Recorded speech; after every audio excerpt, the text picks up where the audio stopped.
Selamat datang kembali di channel YouTube saya. Pada kesempatan yang sangat baik ini saya akan kembali berbagi pengetahuan kepada rekan-rekan semua berkenaan dengan pengetahuan hukum ya. Dalam video kali ini saya akan membahas mengenai arisan online. Memang kegiatan arisan online yang lagi tren saat sekarang ini. Mengingat banyak masyarakat yang berada di rumah aja karena pandemi COVID ya. Wabah COVID ini yang memang masih belum belum usai, sehingga masyarakat menjadi terbatas kegiatannya, aktivitasnya, sehingga membutuhkan tambahan penghasilan terhadap kegiatannya sehari-hari.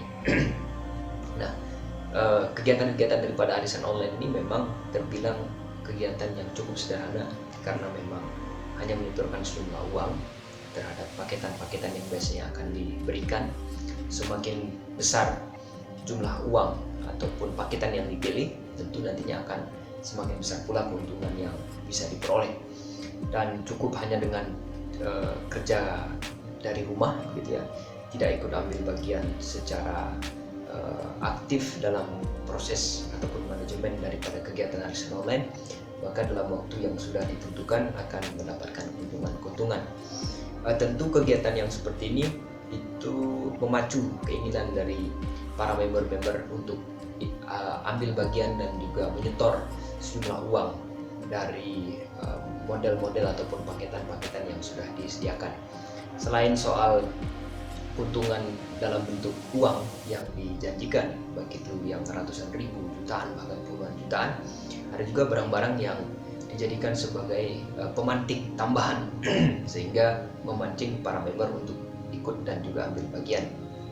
Ada yang door prize, bahkan ada yang menjanjikan akan diberikan mobil, kemudian barang-barang rumah tangga yang lain seperti misal kulkas, kipas angin, setrika dan lain sebagainya.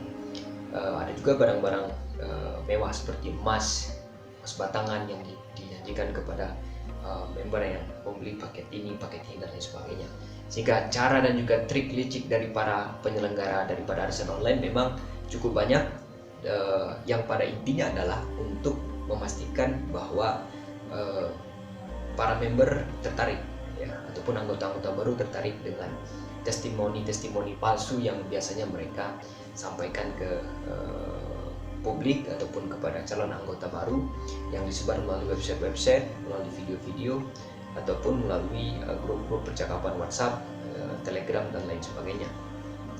Nah, rekan-rekan semua, pertanyaannya apakah kegiatan arisan online itu dibolehkan di dalam konteks hukum di Indonesia? Tentu kegiatan-kegiatan yang tidak melanggar dari peraturan perundang-undangan tentu sah-sah saja. Tidak ada proses istilahnya hal-hal yang ditutup-tutupi atau politikan buruk dari para pelaku ataupun kegiatan daripada arisan online. Memang sah-sah saja untuk dilakukan selama tidak ada pihak-pihak yang dirugikan. Silahkan saja, karena memang dunia arisan itu kan adalah dunia yang sangat dekat dengan kehidupan kita.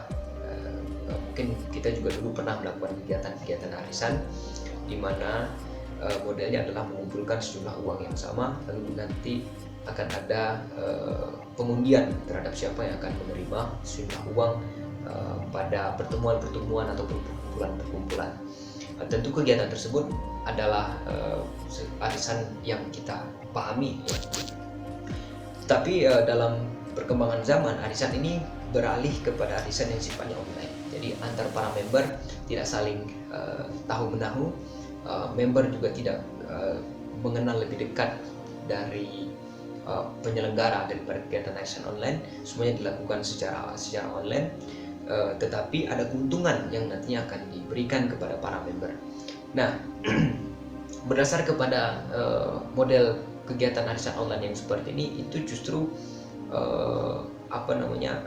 ada celah ya, ada celah-celah hukum di situ, ada celah-celah persoalan yang nantinya bisa saja terjadi.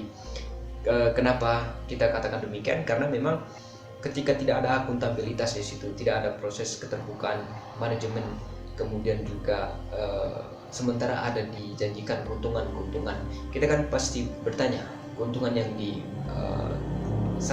ataupun yang diberikan oleh para penyelenggara kepada para member itu berasal dari mana? Apakah memang ada usaha-usaha produktifnya?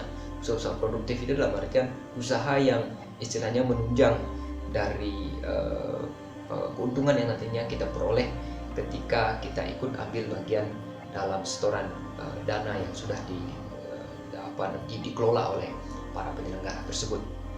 Tapi kalau misalnya tidak ada sektor-sektor produktifnya, tidak ada usaha-usaha produktifnya, tentu ini merupakan salah satu kegiatan yang dekat dengan tindak kejahatan ya, sebagaimana yang diatur dalam KUHP kita dalam pasal penipuan ataupun juga di dalam penggelapan. Sehingga aktivitas-aktivitas yang sedemikian itu memang rentan memakan korban. Banyak sekali dari para member yang mungkin di bulan pertama, bulan kedua, ketiga masih fair, tidak ada persoalannya. Berlanjut kepada bulan ke-6, ke-7, ke tahun pertama, proses keterlambatan sudah mulai ada dan para penyelenggara juga nampaknya tidak seterbuka di awal. Terjadi kemacetan pembayaran dan lain sebagainya sehingga terjadi tunggakan-tunggakan, sementara para member itu sudah menyetorkan sejumlah uangnya sehingga akumulasi daripada uang tersebut tiba-tiba akhirnya raib, akhirnya dibawa kabur oleh para penyelenggara sehingga musibah besar ini bisa menimpa seluruh anggota member ketika memang penyelenggara tidak memiliki kemampuan untuk melakukan pembayaran terhadap keuntungan yang sudah diperjanjikan sebelumnya. Nah, rekan-rekan semua, terhadap aktivitas yang seperti ini lalu apa langkah hukum yang bisa diambil? Tentu seperti laporan-laporan kepada kepolisian bisa menjadi alternatif untuk menyelesaikan persoalan tersebut dengan adanya dugaan daripada penipuan dan juga penggelapan, ataukah memang kegiatan ini memang diawali dari sebuah perjanjian antara para member dengan para penyelenggara. Tentu di dalam perjanjian itu akan menimbulkan hak dan juga kewajiban, sehingga itu juga perlu diperiksa.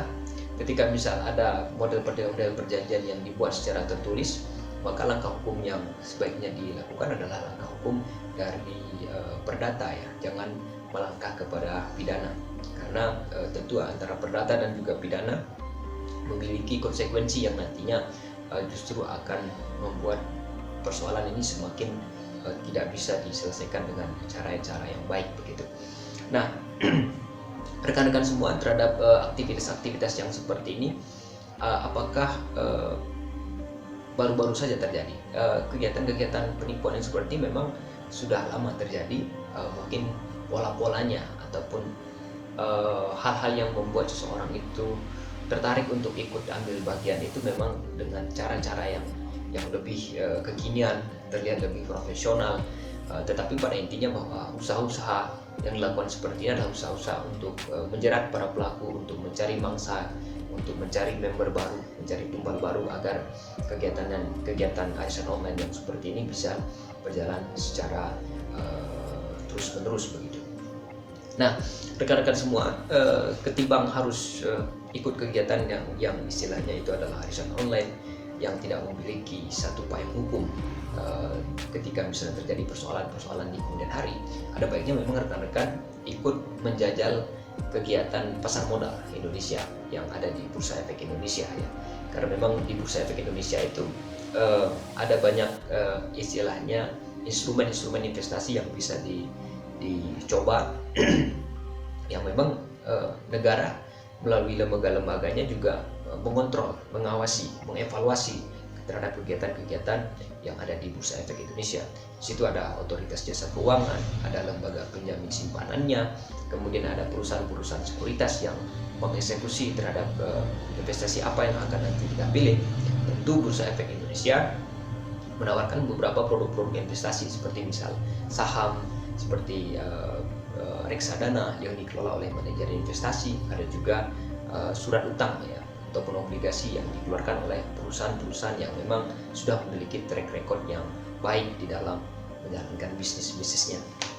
Nah, tentu di dalam kegiatan-kegiatan yang berhubungan dengan pengumpulan uang dan lain sebagainya, memang rekan-rekan harus berhati-hati, harus memiliki ilmunya lah, harus memiliki literasi finansial yang bagus, yang nantinya itu akan membantu rekan-rekan untuk memahami bagaimana sebenarnya pola-pola ataupun cara-cara kerja daripada pengumpulan uang ataupun dunia-dunia yang erat kaitannya dengan investasi seperti ini ataupun menghasilkan uang dalam waktu singkat dan lain sebagainya. Tentu hal-hal yang seperti ini dibutuhkan kemampuan dalam hal pengetahuan akan literasi finansial yang baik. Terima kasih rekan-rekan. Semoga video singkat ini bisa memberi satu wawasan hukum kepada rekan-rekan semua. Tetap sehat dan tetap semangat, dan juga selamat menjalankan aktivitas kembali.